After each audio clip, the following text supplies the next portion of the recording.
Hi bro. Hi hi. Bigg Boss 8 start అయిపోయింది, 3 days అవుతుంది. ఎలా అనిపిస్తుంది సీజన్? చాలా బాగా అనిపిస్తుంది అన్న. ఫస్ట్ డే నాకు చాలా బాగా అనిపిస్తుంది. సెకండ్ డే అసలు ఏముంటుందో అనుకున్నా. అసలు సెకండ్ డే నుంచి ఫైట్ స్టార్ట్ అయినాయి. సో నాగమణికంఠ వర్సెస్ శేఖర్ భాష, మన సోనియా వర్సెస్ బేబక్క, చాలా ఫైట్లు జరుగుతున్నాయి. అసలు వచ్చి రాగానే ఇది ఎక్కడ పెంటరా సామి అన్న ఫీలింగ్ అనేది. సో ఇప్పుడు నేనైతే ప్రస్తుతానికైతే మాకు బాగా కనెక్ట్ అయిపోయినాను. శేఖర్ భాష చాలా నవ్విస్తున్నాడు బిగ్ బాస్లో. శేఖర్ భాష కానీ అబ్బాయి నవీన్ కానీ చాలా బాగా నవ్విస్తున్నారు. ఒక నైనిక అమ్మాయి కూడా అసలు చాలా ఫైర్, చిన్నగా ఉంది కానీ చాలా ఫైర్ ఇస్తుంది. నిఖిల మన యష్మి కూడా గేమ్లో కొద్దిగా అలా ఆడినప్పుడు కూడా చాలా మంచి గేమ్ ఆడుతుంది. విష్ణుప్రియ అయితే చాలా జోయల్గా ఉంది.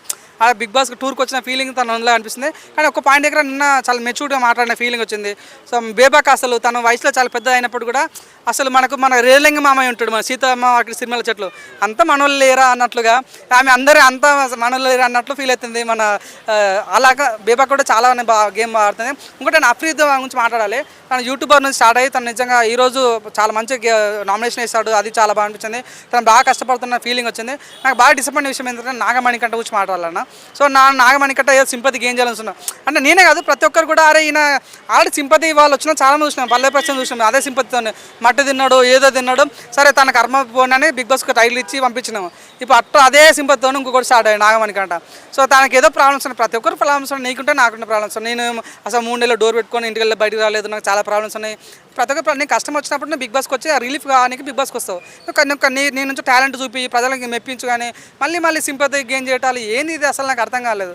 సో ప్రతిసారి ఇంకటే నాన్న తను వీళ్ళకి రెచ్చగొడుతున్నమాట. అలాగే అఫ్రీద్కి రెచ్చగొట్టిండు. మన నిఖిల్ నాయనక వాళ్ళ యశ్మిని ఎన్నుకుంటే అడుగు అడుగుని రెచ్చగొడుతున్నాడు. మన మోసం విషయంలో సోనియాకి రెచ్చగొడుతున్నాడు.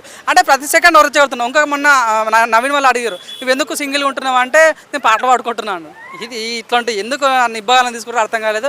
సోనియా కూడా కొద్దిగా ఓవర్ యాక్టింగ్ కోసం తను కూడా బంద్ చేసుకుంటే బాగుంటుంది. దానికి గొడవ పెడుతుంది. ఎలా అనిపిస్తుంది సోనియా? అసలు తన సంబంధాల విషయంలో గొడవ పడుతుంది. అంటే కెమెరా మొత్తం తన సైడ్ మలపాలనుకుంటుందా, లేక హైప్ మొత్తం తనకి రావాలనుకుంటుందా, అంటే ఆ రకంగా అనుకుంటుంది తను. సోనియా కానీ మన జీవి శిష్యురాలు కదా, లాస్ట్ సీజన్స్ వాళ్ళు కూడా సేమ్ ఇదే క్యారెక్టర్తో ఉన్నారు చాలా మంది. అన్న మీరు చూడండి, రాజు సుశీల మన హర్యానా గ్లోర్ ఉంది. టాప్ 5 లేదు. అంటే గేమ్ ఆడన్నా, గేమ్ ఆడితే 100% ఎంకరేజ్ చేస్తాము. గేమ్ ఆడకుండా ప్రతిసారి నువ్వు కుట్లాడతా, ప్రతిసారి వైలెంట్ చేస్తా, మోసమి తినకుంటే డ్రైనేజ్ పడేయంట, డ్రైనేజ్ తినంటది. అంతేందుకు పప్పు ఉడకలేదని నామినేషన్ వేసింది ఈరోజు.